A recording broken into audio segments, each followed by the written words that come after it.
to sad pup, and sad me too. But he's getting better, so that's a good thing. But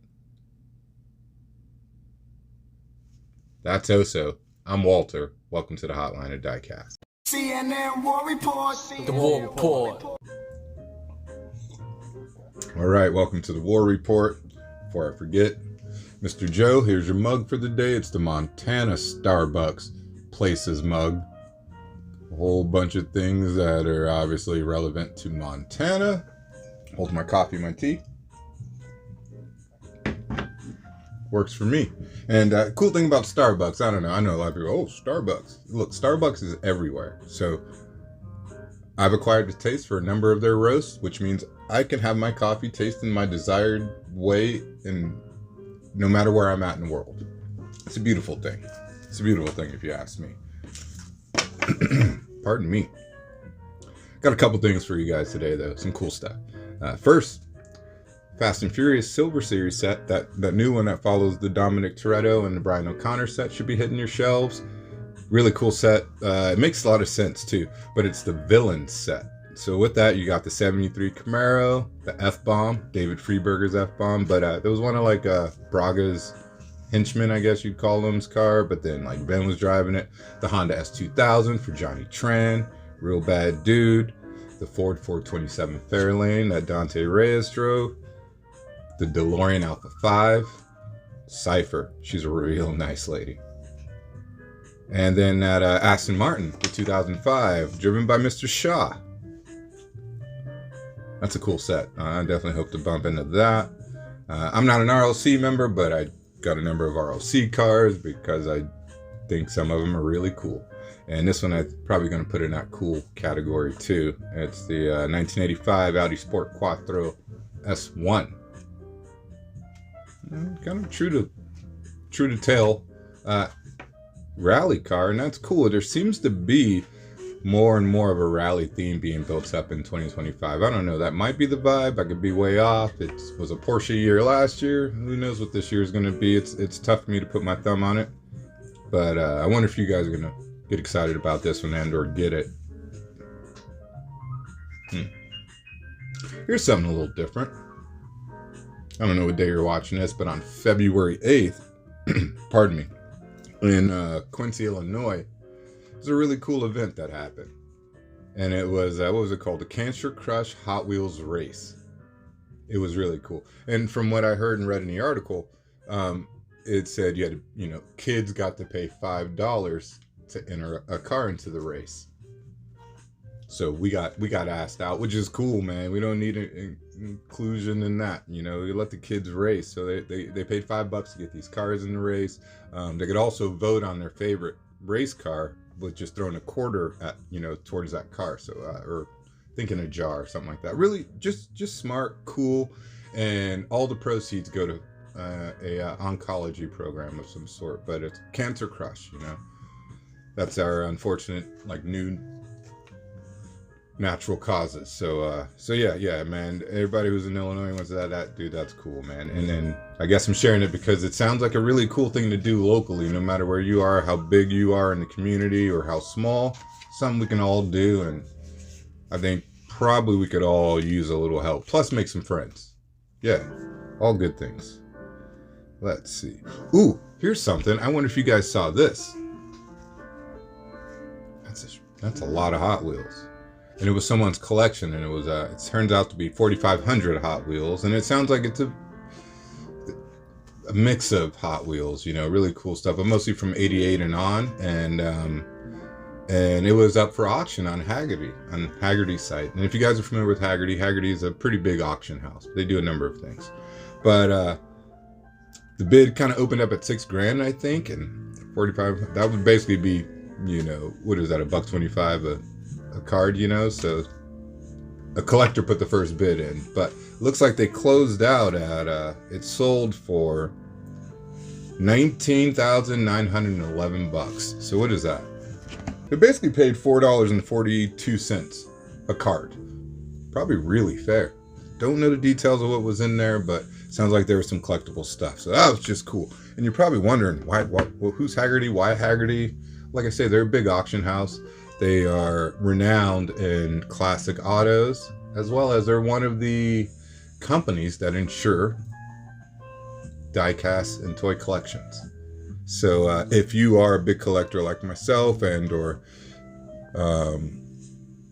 or you just want to look to insure and protect your collection, that's a company maybe you want to reach out to. Sometimes your homeowner's insurance will cover a portion of it unless you work it into the deal.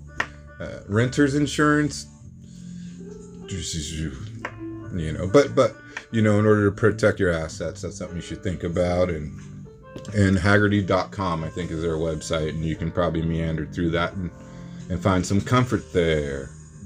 I did go hunting. I'm going to share that with you. Looks like these pegs are freshly stocked. That's cool. Look at that, though. Prices have gone up. Turn my light off. There we go. So there we go. You know, not much there as far as castings go. I did come home with a couple. Came home with Honda City Turbo 2, excuse me. One of Ryu's rides, rest in peace. Unfortunately, a victim of cancer. And then I needed this because I don't have the mainline version of this. I have the premium one loose, so got that. But really, the thing to notice is $1.89. And they are committed to that pricing at the grocer now. The 4 for $5 thing that it used to be makes it $1.25 a car, out the window. They are no longer doing that at my Albertsons / Safeway. And that's unfortunate for a number of reasons, because that's, well, that's a 33% increase in price. And I've been noticing some prices going up elsewhere. This is already in play before the tariffs are in place. So just our economy and natural inflation, not natural inflation, there's nothing natural about it, but and inflation is causing these things to go up. So I wonder, you guys going to stick through it? You're going to buy smarter, buy less of, resell harder? What are you going to do? I don't know what I'm going to do. One thing I'm doing is I'm focusing more on just Hot Wheels and Matchbox. There are some great brands out there and all, but the reality for me is I get the most joy, satisfaction, pleasure, involvement, largest community to interact with, Hot Wheels. That's it, man. I know, the portions are wrong, and other brands make other different details and diecast, but the truth of the matter is, at this current point and where I'm at in life, these are most available. So, it's kind of it. And like I say, I'm most interested in them. And I think to say it's probably an honest thing for 85% of the diecast collectors out there in that regard. But you know, we're only left to collect what we can really find on the pegs, right? That's one last thing I wanted to share and talk about, because those were on the pegs, the Honda City and the Dodge Charger, because I visit the store quite a bit, and I decided to ask the manager, hey, it was a gal, real nice lady, and I was like, hey, I just noticed your Hot Wheels are low and kind of stale, just wondering if you guys had more inventory in the back, and if you guys planned on restocking them and all, you know, and you get some locals excited, blah, blah, blah, share that at all. And she was happy to help. She didn't go and pull out boxes for me or anything, but they filled up all their pegs, which is really nice to see. And I hear so often that, you know, you guys go to your store and the pegs are stale and they've been stale for a while. Here, let me challenge you. Go and speak with the manager. Now, I know you're dreaded that they're like, oh, I'm being hassled by someone, you know, these little childish things. Well, first, let me suggest don't act childish and approach the situation, because it is their job to fill the inventory of the store, find out what their local consumers want, and extend out to that inventory if need be, you know? And so you're putting them in a better position. They have end of the year goals to meet, and they might only be at $1 or $6.27 a time or whatever that die cast item we're buying is, but they need to sell those items. So don't feel bad for asking them to do their job. And as long as you're respectful and a decent person about it, and don't be afraid to let them know you're a collector. You know, that may remind them or put them in a frame of thought where maybe I should get 2 shippers next time instead. You know, what have you. But just something for you guys to think about. And I think it does help. I think it'll bring some joy to your hobby. I'm not saying that's how you're going to get a super treasure hunt or anything like that. But if that's not your concern, it's just about finding some castings and being catered to in a retail environment. There you go. Wish you guys the best of luck. Now, we're going to get into the show.